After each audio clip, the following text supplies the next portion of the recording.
Olá, queridos irmãos e irmãs, aqui quem fala é o presbítero André Sanches do blog esboçandoideias.com e hoje eu selecionei mais uma pergunta que vocês deixaram nos comentários dos vídeos e a pergunta de hoje é a seguinte: eu me converti faz uns 3 anos e estou aprendendo aos poucos os ensinos bíblicos. Uma coisa que eu nunca havia pensado é que esse ano, após o carnaval, me chamou muita atenção é a respeito da quaresma. Eu não entendo muito bem o significado dessa quaresma que todo mundo fala. Como evangélico, eu devo participar da quaresma? Existe algum relato na Bíblia a respeito da quaresma? Olha que pergunta interessante que o nosso irmão deixou pra gente em algum dos vídeos. Eu queria deixar aberto para você também. Você também tem a oportunidade de deixar a sua pergunta ou dúvida aqui nos comentários desse vídeo, ok? A sua pergunta não é boba. Qualquer pergunta é sempre uma ponte para um maior conhecimento. Então faça isso, deixa a sua dúvida aqui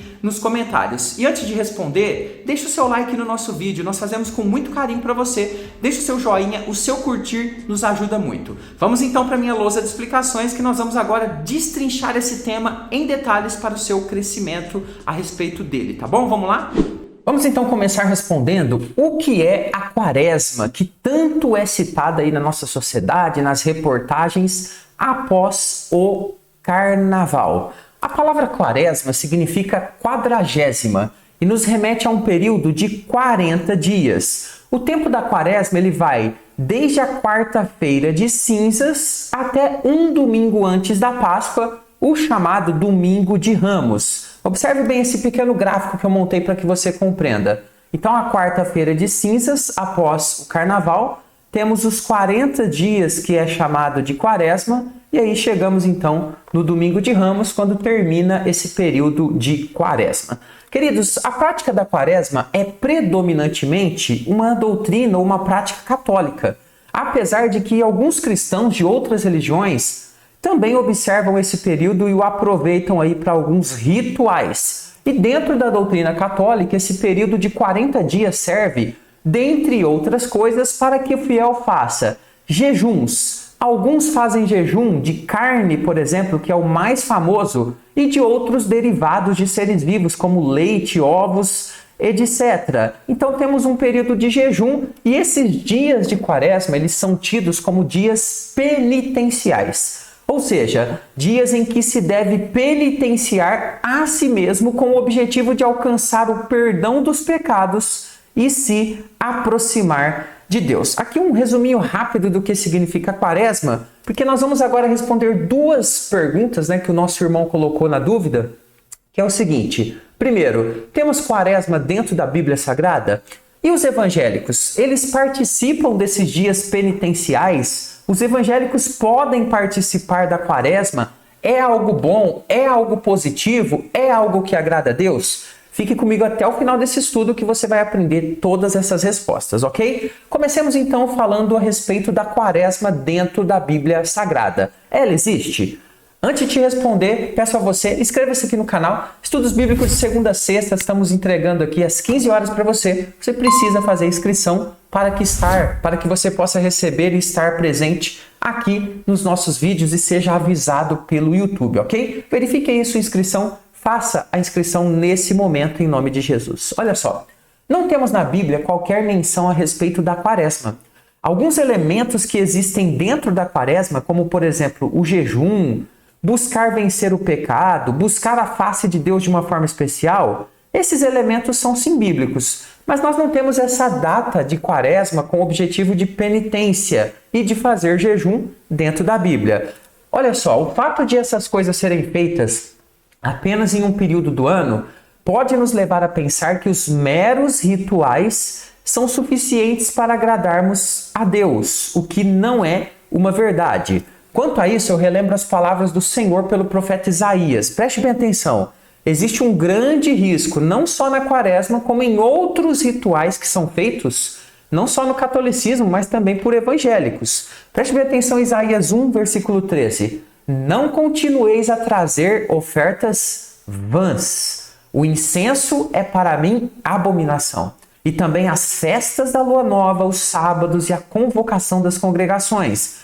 Não posso suportar iniquidade, associada ao ajuntamento solene. O que Isaías está falando aqui? O povo estava vivendo no pecado, andando no erro, desobedecendo à vontade do Senhor, e depois vinha fazer as festas, trazer as ofertas, fazer os rituais, e Deus fala: eu não aceito rituais, festas, dias especiais desassociados de um coração correto. Ou seja, tem que estar lá dentro do interior do ser humano. Ele precisa estar vivendo a verdade com Deus, senão tudo isso que ele faz não vale nada para Deus. Antes, Deus chama isso de abominação. O início desse período de quaresma, na quarta-feira de cinzas, ou seja, logo após o carnaval, ainda traz a muitas pessoas a ideia de que, após se entregarem aos pecados ali no carnaval e no resto do ano, agora então vão fazer alguns jejuns, alguns rituais para se purificarem e acertar as contas com Deus. Porém, logo após esse período de quaresma, voltam à mesma vida de pecado e desobediência a Deus, o que faz com que esses rituais, para muitos, sejam meros rituais feitos ano após ano e que não são recebidos por Deus com alegria, pois não brotam de um coração realmente comprometido com o Senhor. Observe bem o que Deus disse através do profeta Samuel ao rei Saul, que tinha exatamente essa ideia de fazer ali um ritual, mas desobedecendo ao Senhor, nos preceitos que o Senhor determinou a ele. Porém, Samuel disse: tem porventura o Senhor tanto prazer em holocaustos? Holocaustos eram as ofertas queimadas de animais. E sacrifícios, quanto em que se obedeça a sua palavra? Eis que o obedecer é melhor do que sacrificar, e o atender melhor do que a gordura de carneiros. O que Deus está falando aqui através do profeta? Que rituais vazios não são do agrado de Deus. Deus prefere a obediência, o atender, o andar nos seus caminhos. E chegamos então agora aqui a uma segunda pergunta realizada pelo irmão. Evangélicos, eles participam da quaresma? Essa pode ser uma prática boa para os evangélicos? Eu vou dar minha opinião aqui, baseado no que eu tenho visto, ok? E gostaria que você me acompanhasse a partir de agora até o final dessa explicação. Mas antes, um aviso rapidinho para você. Aqui no primeiro comentário fixado desse vídeo, você tem os links dos nossos 2 cursos que nós estamos oferecendo, que estão abertos para você. Você que precisa estudar a palavra de Deus de Gênesis e Apocalipse em videoaulas com um professor, eu vou tirar as suas dúvidas diretamente pelo WhatsApp. E aí, se tiver algum aluno meu assistindo, diga aí, eu respondo ou não respondo aí pelo Zap? Certamente vai dizer que sim, porque eu tenho muito carinho em responder aos meus alunos e você pode ser meu aluno. Se chegou a sua hora no seu coração de investir em crescimento na palavra de Deus, acesse o link nos comentários aqui, veja qual curso se encaixa melhor no que você precisa agora e vem estudar comigo. Muitos evangélicos têm dúvidas se devem participar da quaresma. Em minha opinião, na forma como a quaresma é apresentada hoje em dia, o servo de Deus não deve participar dela de forma alguma. E eu vou te explicar por quê. Reconciliar-se com Deus, jejuar, refletir sobre a vida, deixar os pecados devem ser atitudes que devem nos acompanhar todos os dias e não apenas em alguns dias especiais. Observe como diz o salmista em Salmo 1, versículo 2. Antes o seu prazer está na lei do Senhor e na sua lei medita de dia e de noite. O que traz para a gente uma ideia de continuamente. Além disso, um dos objetivos da quaresma é se penitenciar, com o objetivo de receber o perdão. Veja, esse conceito de se penitenciar não é bíblico, pois somente através do sacrifício de Cristo, que já foi feito, é que podemos ser perdoados mediante o arrependimento sincero e não usando penitências como algo necessário ao perdão. Ou seja, eu preciso me penitenciar para ser perdoado. Não é isso que a Bíblia diz. Hebreus capítulo 10, versículo 12 diz o seguinte: Jesus, porém, tendo oferecido para sempre um único sacrifício pelos pecados, assentou-se à destra de Deus. Isso significa que penitências, sejam quais forem, não têm o poder de dar o perdão a ninguém. Somente o arrependimento sincero pode nos reconciliar com Deus. E por que isso? Porque Cristo pagou o preço pelos nossos pecados, a dívida que era nossa. E lá em 1 João 1,9 diz que se nós confessarmos os nossos pecados, Deus é fiel e justo para nos purificar dos nossos pecados. Não tem penitência, não tem qualquer coisa desse nível, ok? Infelizmente, a nossa cultura, de forma profana, tem estabelecido que as pessoas possam se liberar para realizar as suas fantasias pecaminosas nas festas profanas e depois, por meio de um ritual de 40 dias, se purificar dos erros cometidos. Veja, isso aqui é o pensamento comum. Converse com pessoas aí que fazem isso e você vai ver que é o pensamento comum. Não estou dizendo que é a doutrina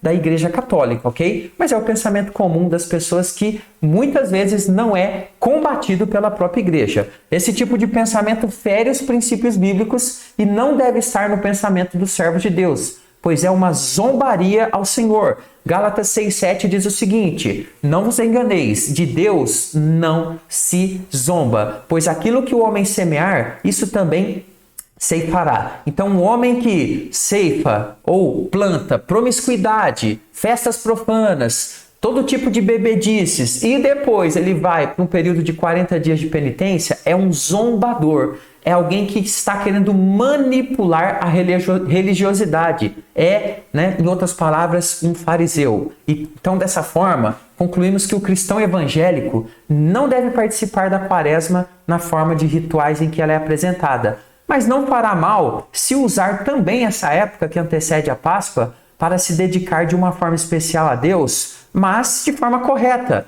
a fim de se aproximar do Pai, lendo mais a Bíblia, jejuando, meditando mais na palavra do Senhor, refletindo mais sobre o sacrifício que Cristo fez na cruz e, claro, tendo também o foco em ajudar o seu próximo e na missão de evangelização que Deus deu a cada um de nós e que não deve ser feita todas essas coisas apenas em uma época do ano, mas em uma continuidade de vida, de santificação e de consagração cada vez maior, cada vez mais profunda na vida do servo de Deus. Espero que você tenha gostado. Deixe o seu joinha, deixe o seu like e se você ainda não se inscreveu, faça agora a sua inscrição no nosso canal e aproveite os estudos. Todos os dias às 15 horas dê uma passadinha aqui no YouTube para aprender mais da Palavra de Deus. Vou ficando por aqui. Até o próximo estudo. Fica com Jesus.